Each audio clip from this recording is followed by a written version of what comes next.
How long is this going to take? Is he dead? Do you think he's dead? Oh my. Oh man. Oh no. Oh my God. The dead has risen. What the hell is going on? I know it's been a while, again, since I've sat in front of a camera and spoken to you guys. You're probably sick and tired of me apologising every single time I go missing and go on a little break, but I think all you have to do is look at Charlton's recent results and performances and you have your answer. I've just lost complete interest at this point. I didn't go on Saturday against Morecambe. The result against Ipswich shouldn't really have pissed me off as much as it did, but it really done my head in. I don't understand how this team can go from beating Shrewsbury 6-0 a fortnight ago before the Ipswich game and then go to Portman Road, as good of a side Ipswich are, and lose the game 6-0. It's absolutely unacceptable. And conceding 3 goals at home to Morecambe after bouncing back against MK Dons 1-0 and the players giving it the big un, Scott Fraser cupping his ears to the fans and all the players are piping up on social media and saying what a bounce back and all this stuff. It's unacceptable. It's absolutely ridiculous, and I'm seriously considering not going on Saturday for the final home game of the season against Port Vale because I'm not interested. Honestly, I'm not interested because this season has just descended into the same mediocrity and the same unacceptable and disgusting performances from the worst group of players we've ever seen represent that badge behind me. And it got me thinking, and along with the debates that have been going on social media about this team from our fan base and which players they would keep, and honestly, it's been doing my head in. It's been absolutely doing my head in how people can think the way they think about certain players and honestly how fickle some of our fan base can be. So I thought I would come on here and publicly express my brutally honest opinion, and as you can tell by the title, that's what I'm doing. I'm going to be assessing the current Charlton squad, taking a look at what it looks like, what it will look like in the worst case scenario next season, that being every single player that is out of contract or on loan to the club ends up leaving, what that will look like and what areas look weak and what don't. We will then discuss which players I would let go from that current squad and which players I would keep from the players that are out of contract, and ultimately put forward the question, or maybe find the answer to the question of how big of a task does Dean Holden have? And I'll spoil it for you right now.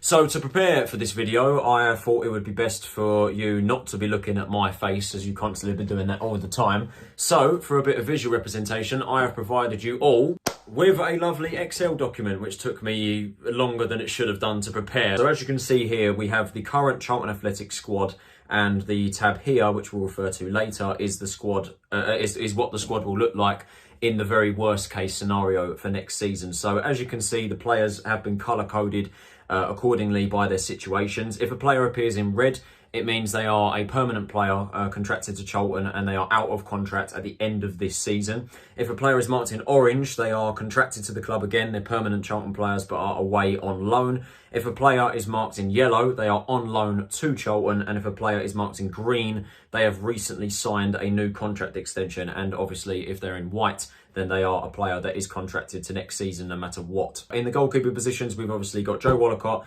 Ashley Maynard-Brewer, who's recently penned a long-term contract until 2026, and Nathan Harness, who is our third choice keeper and is out of contract at the end of the season. In the right-back position, we have Sean Clare, who of course is out of contract, Mandela Egbo and Todd Kane, who is on loan to the club from Coventry City. Left back, we've got Stephen Sessegnon and Matt Penny, who are both on loan to the club from Fulham and Ipswich respectively. And we have Richard Chin, who has recently just signed a new contract extension until the end of next season. I will say with this, please do take these positions with discretion. I know that Richard Chin, well, I say I know, I think we all could probably guess that Richard Chin isn't a left back. To be fair, I don't think many of us know what his position is, but I've stuck him in the left back I've labelled him as a left back basically because he's played the majority of the games this season as a left back. The centre backs, again, don't take this too seriously with whoever's a right-sided centre-half or a left-sided centre-half. But as you can see, we do have Ryan Innes, who's out of contract, Michael Hector, who's out of contract,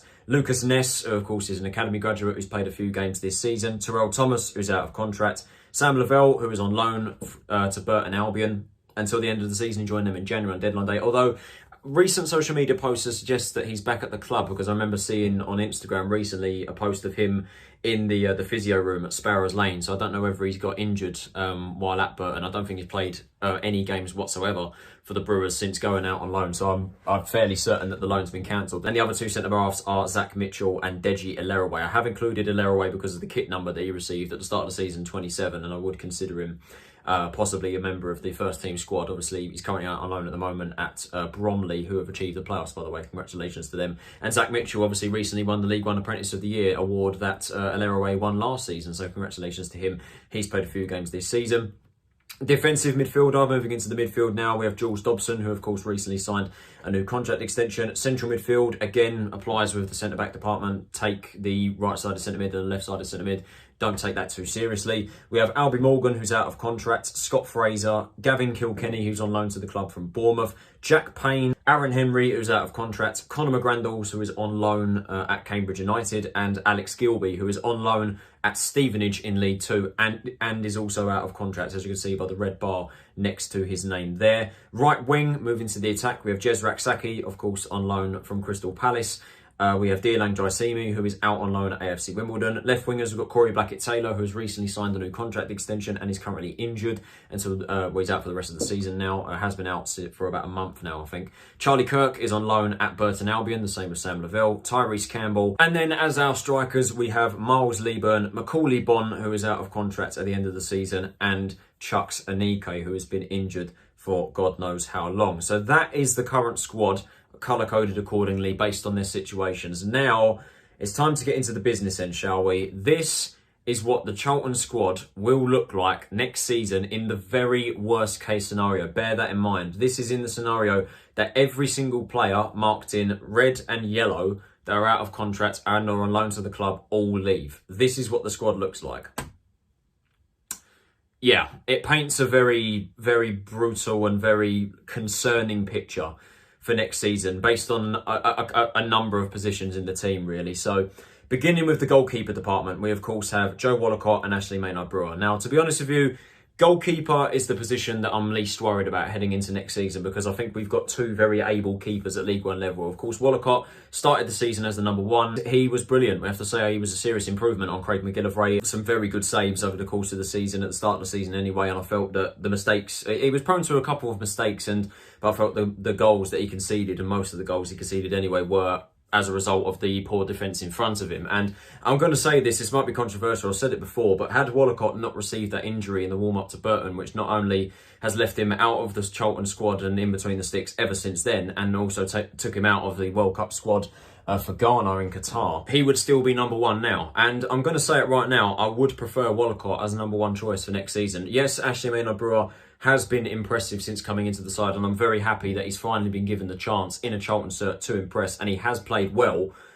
I just would prefer Wollacott. I think that Maynard-Brewer in recent weeks has been prone to a couple of mistakes. He is a decent keeper, and like I said, I think goalkeeper is the position that I'm least worried about, because we have two able goalkeepers at this level, and it's going to be very interesting. It's going to be very, very competitive. I would imagine that Holden, though, would have Maynard-Brewer has his first choice, as he's favoured him since coming into the club, and since Wollacott's been injured, and Wollacott actually hasn't had a shoe-in. He's not had an appearance whatsoever, and I'd imagine that he wouldn't be happy to play second fiddle next season. So he will be looking to get himself back into the first team. And like I said, I would prefer Wollacott, but I'm not discrediting Maynard-Brewer. It's going to be very interesting next season for that department. And then we come to the defence, which honestly, this is the area that I'm seriously concerned about. Look at, all you have to do is just look at it and just look at how horrifyingly bad that looks. I mean, for starters, right back Mandela Egbo is the only right back option we have going into next season, which, to be fair, not complaining about Egbo sticking put for next season, because he has been very impressive in the games that he has played. He has obviously struggled with injuries, and I think he struggled with injuries throughout his career, but he has been able to keep himself fit for the back end of the season. And like I said, I think for the most part, he hasn't put a foot wrong all season, and I'm very looking forward to seeing what he can do, hopefully over the course of a full injury-free season next year, because like I said, I think he's a player that likes to get forward. He looks pretty decent attackingly and also quite solid defensively. He likes a crunching challenge. He likes to put balls into the box, and I think he could be a very useful player for Holden next season, provided, of course, he can stay fit, and obviously we need the cover with him being the only option. And then again, I said it before, Richard Chin as a left back. I don't know that if that is his natural position, but I've got him here in that position because he played the majority of his games this season as a left back, and he is the only left back available to us come the end of the season. I think Lucas Ness can also play left back. I might be wrong there, but left back department is another position that looks very weak in terms of depth and also quality. I think Chin, to be fair to him, has been pretty decent in the games he has played. I don't think he's been as bad as people have made him out to be. Ultimately, we do have to be quite lenient with the academy players. It's been a position that's plagued us for years and years and years, and it's something we need to fix. And the defence in general needs fixing, as evidenced by our centre-back options, which just honestly make me sick. It honestly makes me feel absolutely awful for the entire defence, honestly, but the centre-back department mostly. Our 4 available centre-backs in the worst case scenario is Sam Lavelle, Lucas Ness, Deji Leroy and Zach Mitchell. Now, Sam Lavelle has had a disastrous season. It's been an absolute disaster. He's gone from, in my opinion, being our best centre-back last season to being a far cry from what he was. You know, I know he's had a couple decent games against, you know, against the clubs in the Carabao Cup, you know, Brighton and Man United, and he had a decent spell in the league in between then, but he's just been awful. In the games he has played this season, he's been a far cry from what he was last season. I know he struggled to stay fit, but ultimately he went on loan to Burton in January for a reason, because he wasn't doing it. He was not putting in the performances that were required of him, and ultimately going into the last 12 months of his contract next season, certainly going to be interested to see what we're going to do, whether we're going to move him on or not. Because ultimately, if we are to keep Lavelle, I want him to be a reserve choice, like second or like third or fourth choice centre-back option. But because ultimately he doesn't deserve to be in the starting 11 based off this season. He just hasn't been good enough. And obviously the rest of the centre-backs are academy graduates. Lucas Ness is the one I'm most excited about, though. This kid was playing for Torquay United on loan in October or November. He was playing non-league football, and he's come into the side, I think it was because of injury or the centre-back's just genuinely not playing well. And he walked into the team like it was nothing. He was putting in brilliant performances up until he got injured recently. I think it was in either late February, beginning of March, but he's been out for a while now. And honestly, our defensive line has really, we have to say, it's really struggled since Ness has been taken out of the squad because of injury. And Ness, I think he's got a bright future ahead of him and a big season ahead if we do keep him. Because, I mean, there's no doubt, based off this season from the games he's been playing under Holden, before his injury, he will be part of the squad and he will be fighting to be a regular in the starting 11. So I'm really looking forward to seeing what Ness will do. As for Mitchell and Leroy, I'm not sure what part of role they're going to play next season. Obviously, Leroy is on loan at the moment in non-league with Bromley, and Mitchell has played a couple of games off the bench this season, sometimes at centre-half, sometimes in midfield. So I think he can play sort of anywhere. And as I mentioned earlier, Mitchell did win the League One Apprentice of the Year, an award that Leroy won the previous year. So we've got two very decent up-and-coming centre-backs in that position, but whether they're going to have a role in the team next season is another question. But ultimately, if we have those 4 as our centre-backs for next season, I'm very concerned. We definitely need more senior options in there, and ultimately the defensive line in the worst case scenario needs a lot of work. The same can be also said for the midfield. Obviously, as our only defensive midfielder, we've got George Dobson. We've got to keep him, absolutely. He is our best player by a country mile in terms of permanent players. And I see something on Twitter the other day.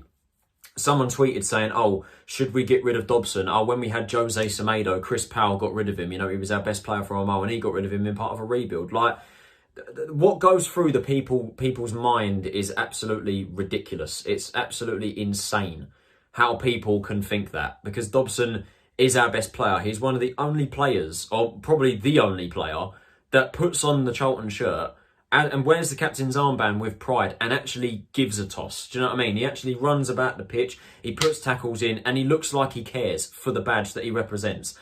To get rid of him is just self-implosion. It's absolutely stupid to get rid of him. So we've got to do everything in our power to keep hold of him. He's out of contract at the end of next season, signing just a 1-year deal. I say signing, it was triggered. So he still doesn't have that security. He's still free to leave. It's still very likely that he could go.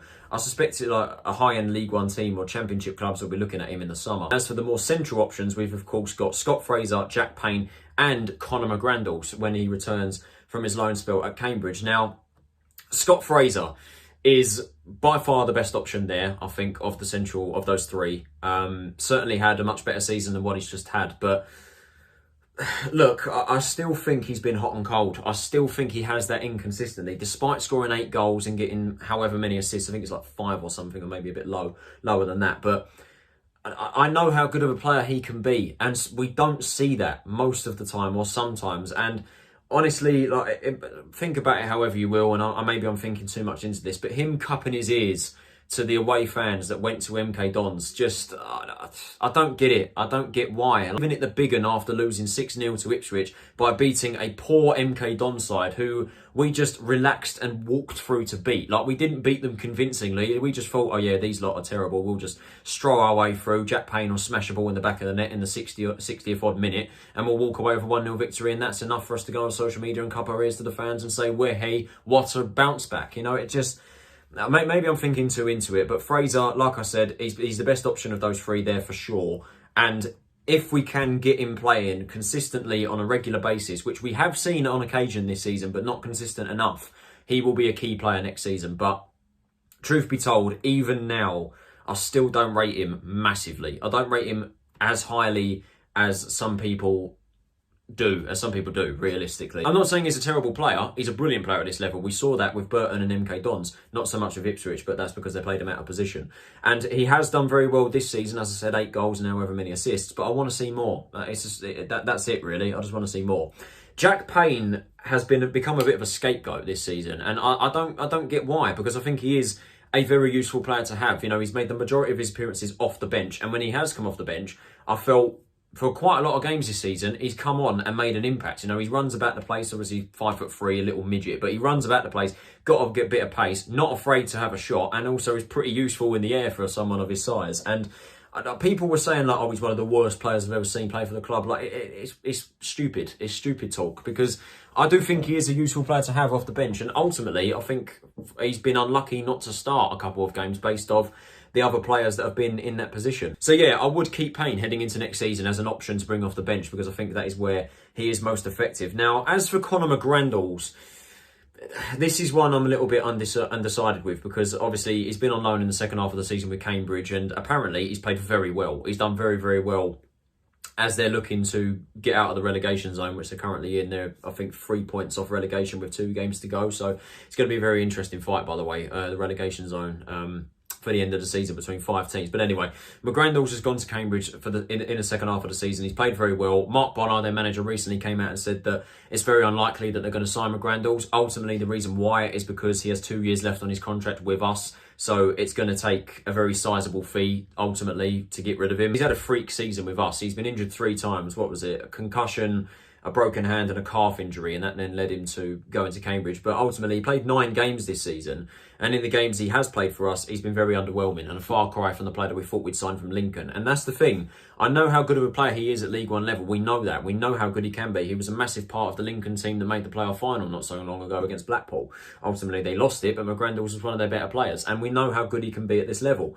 And he's showing that at the moment at Cambridge. And if he can come into the Charlton side next season, we reassess, we decide to keep him, and he keeps up the form that he has had at Cambridge, we're not going to complain, because we know how good of a player he can be. So I'm a bit undecided with him. Now, as for the attack, again, there's concerns to be had with the attack in the worst case scenario. So the right wingers, we've got Dearlang Jaisimi, and I have put Tyrese Campbell as a right winger. I know the majority of the games he has played as a left winger. To be honest with you, the only reason I put him here is because of OCD. Because if I put him there in the left wing position, it would be 3-2-1. I know I'm strange, but I've put him at right wing to make it a little bit, what word am I looking for?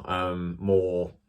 I don't know what word I'm looking for. I'm just strange. It's just me being OCD, needing 2-2-2. I don't know what word I'm looking for. You can probably tell me in the comments. But anyway, I've labelled Campbell as a right winger. I think he can play on either side. I know he's played left winger, but ignore my OCD. Left wingers, we've got Corey Blackett-Taylor and Charlie Kirk. And our 2 strikers for next season are Miles Leeburn and Chuck Sanike. I've only just realised I haven't actually included Daniel Carnu, so I'm just going to add him now. Daniel Carnu, I should really have put there. That's ruined my OCD, but I have just realised just now I have actually forgotten Daniel Carnu, so I am going to put him there because he has featured on the bench quite a lot of times recently. So, beginning with the right wing position, Dearlang Jaisimi, probably the most average Charlton winger I've ever seen play for the club. He's been here for 2.5 years. And he's done nothing. He's on loan at AFC Wimbledon for a reason. He's on loan to a League 2 club for a reason, because he is a League 2 player. Tyrese Campbell has played more games than any other academy player this season in the first team, I think, anyway. I think Ness comes a bit close to that, but I think it is Campbell.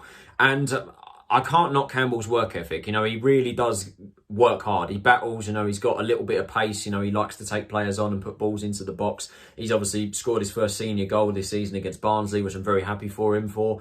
But I can't help but feel that in games this season, he leaves something to be desired. And ultimately, that is because he is an inexperienced player. He still has a lot to work on. He's got a lot of his game to improve.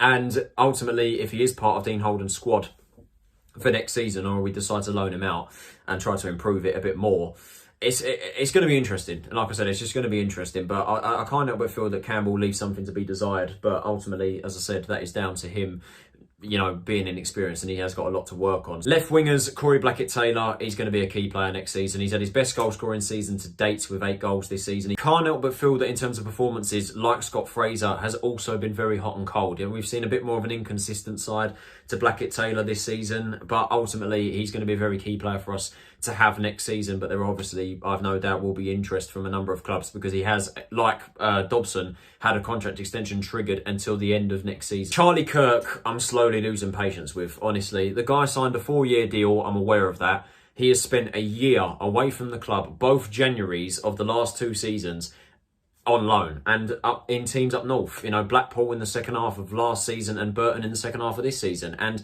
both times, we have to say, he's starting to perform. And I don't get it. I don't get it. Maybe it's a location thing and he just isn't working out down the south. But ultimately, he has 2 years left on his contract.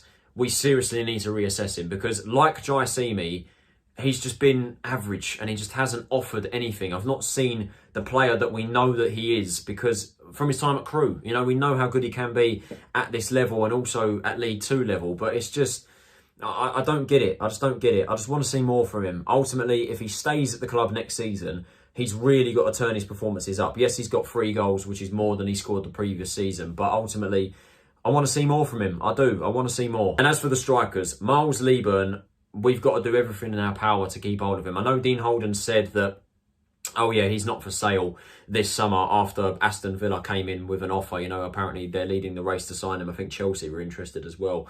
Ultimately, even though Holden says that, obviously he's saying that to, you know, keep the fans' spirits alive, I suppose.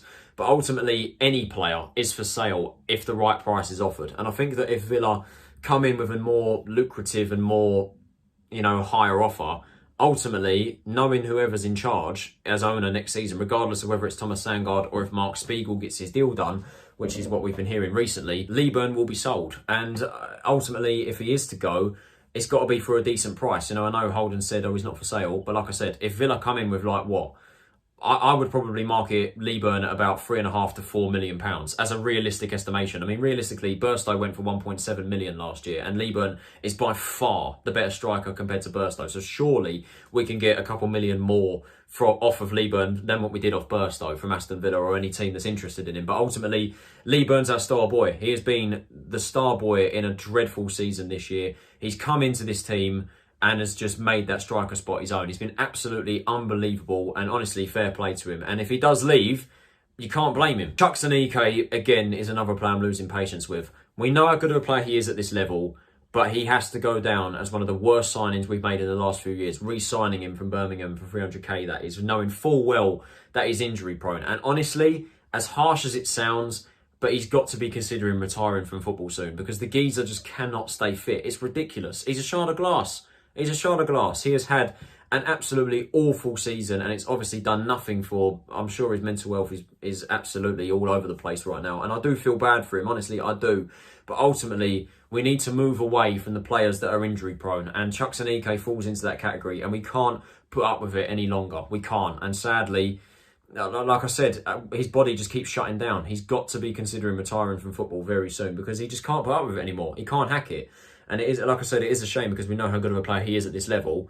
But like I said, football's a brutal game. It's a brutal game, and sometimes it's not fair. And as for Anike, he's just had a freak season. And then as for Daniel Kanu, who, apologies, Daniel, if you are watching this video, I'd imagine if you're not, but you weren't included in my original spreadsheet. I've had to quickly add you in to this. But yeah, I'm not sure what kind of role he's going to play, because let's be honest, he's barely played. He's just been an academy player, obviously an exceptional player at academy level, obviously a brilliant season last year, and I think he's had another solid season this year. But whether he's going to be integrated into the squad next season, I have no idea. So That's the squad, people. That is the squad in the very worst case scenario. And honestly, like I said, the main focus of this video was putting the question, how big of a task does Holden have for next season?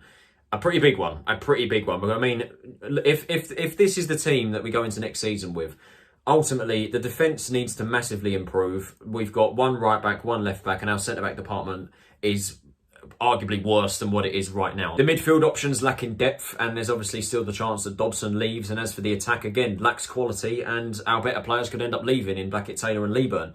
There is a massive task at hand here. But what I want to do now is I want to add to this squad the players that I would keep out of the out-of-contract players and the players that are out on loan, or on loan to the club, sorry. And players that I would sell off of this group of players. So, with the magic of editing,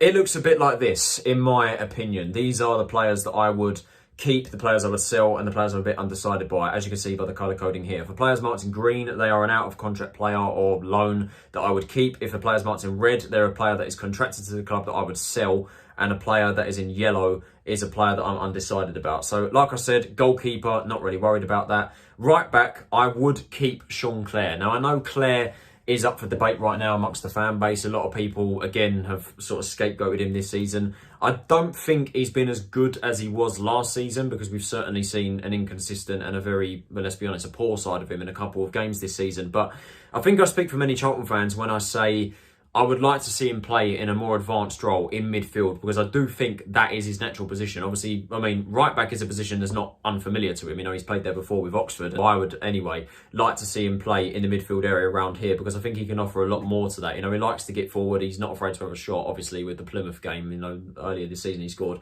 arguably one of the goals of the season this season. But I want to see more from him. I do want to see more from him in that advanced role. So I would keep him, but hopefully I'd like to see him play in the middle of the pitch. Left back, Richard Chin, I've marked as yellow because I'm a bit undecided with him. I don't know what sort of role he's going to play. And I would bring Steven Sessegnon back, because I think if we show a little bit of ambition, I think we can get him back, because to my knowledge, he is out of contract with Fulham in the summer. And realistically, with Fulham playing as well as they are in the Premier League right now, he's probably not going to get anywhere near their squad. So I would be very surprised if they do offer him a new contract. I think if they offer him a new deal, they'll probably loan him out again. So there is a chance that we could sign him back, whether on loan or on a permanent deal on a free, if they decide to let him go. But I don't know how realistic that is, to be honest with you. I don't know, but he is a player that I would keep. Sam Lavelle, I've marked in red. Honestly, I would get rid of him. I would. It's just sadly just not been good enough this season, and I think with 12 months left on his contract, he is a player that I think we can shift on and sort of improve on. Lucas Ness, as I said, will be a key part of our team next season if he can stay match fit. Deji Alarouay and Zach Mitchell I've marked in yellow. I don't know what sort of role they're going to play. I don't know whether they're going to go out on loan. In green, Michael Hector. Yeah, I would keep him. I would keep Hector. Despite the Hector's such a weird one, because I see some people on social media the other day or a couple of weeks ago saying, oh, Hector's the best centre-back we've had since Patrick Bauer. It's like, really? Like, in my opinion anyway, like some people, I'm not stupid. I will admit that Hector has got better as the games have gone on, except recent weeks have matched my opinion of him, which is, I don't think he's all that. Like, I don't think he's been as good as people think he has been. In my personal opinion anyway, I think he's been average at best, realistically, but he is better than the options that are around him that are also out of contract. You know, Ryan Innes, who I think should never play for the club again, and Terrell Thomas, who, don't even get me started on him, he's just not good enough. And some people want to keep Thomas. I don't get it. Some people, genuinely, someone said to me the other day, they would keep Terrell Thomas as a backup left back compared to Sessegnon. It's just unbelievable to me. Because Thomas has had 3 or 4 decent games in that position, that's good enough for us to keep him. Thomas is terrible. He's an awful centre-half, and the same applies for Innes. I know how good he can be on his day, we just don't see that, because he's an absolute liability, getting himself sent off and injured all the time. We need to move on from that. Midfield, Dobson, said it a number of times, got to try and keep hold of him. Fraser and Payne, would keep both of them. Fraser, I want to see a bit more from him. Payne is a good impact player off the bench. Conor McGrandles in the yellow, bit undecided with him, because like I said, 2 years left on his contract. We could find it difficult to sell him to a club that would pay the money that we would realistically be looking for. But if he can carry on the momentum from Cambridge, then I think he could be a decent player for us. And Aaron Henry, I would keep as a centre midfield option. Obviously still very young, 19 years old. He got battered on social media for his performance against Morecambe. Henry is still a young player. You know, he's 19 years old. He's still got a long way to go in his career, and I think that there is a player there. So I mean, realistically, I would probably loan him out next season, but he is a player that I would keep to have part of the squad. And then as for the attack, I want a complete overhaul for most of the players. Jai Simi, I'd sell, get rid of him. He's just been completely average. Tyrese Campbell, I don't know what sort of role he's going to play next season. That's why I'm a little bit undecided with him. But Blackett Taylor, I've got to do everything we can to keep hold of him. I did have Charlie Kirk initially in red, but I think I'm going to change into yellow. That's probably the best, rather than having him a player that I would sell. Because, I mean, to be fair, ultimately I am undecided, because if he can come back to the club, he has to really put in a shift and has to really improve his form. But then again, I wouldn't be massively disheartened if he was to be sold. And then as for the strikers, Miles Leeburn, got to do everything we can to keep hold of him, but ultimately if the price is right, I can see us letting him go. Chuck Sanike, get rid. He's just been an absolute shard of glass, and we just need to get rid of him. And like I said, he's probably got to be considering retiring now, because his body just can't hack it anymore. And Daniel Kanu, don't know what sort of role he's going to play. Would not want Macaulay Bonne anywhere near this current squad. Honestly, Bonne, it is a disgrace. He's a disgrace to this club. You know, if you've seen the recent antics on social media, he's disgraced this club and this badge, and I don't want to see him anywhere near this squad or anywhere near this club in the foreseeable future, because he's really let himself down. You know, and I mean, he's been terrible this season. He's been awful, absolutely dreadful. Should never have re-signed him, and ultimately that's down to our shocking recruitment. But yeah, that's it, people. That is the squad going into next season. This is what I would do to the squad next year. But ultimately, how big of a task does Holden have? I've said it a couple of times. He's got a huge task, and it's going to be an uphill struggle, depending on what sort of ownership it is, or regardless of who's owner. Because Thomas Sandgaard, realistically, in my view anyway, is not going to invest in the club if he's still owner next season.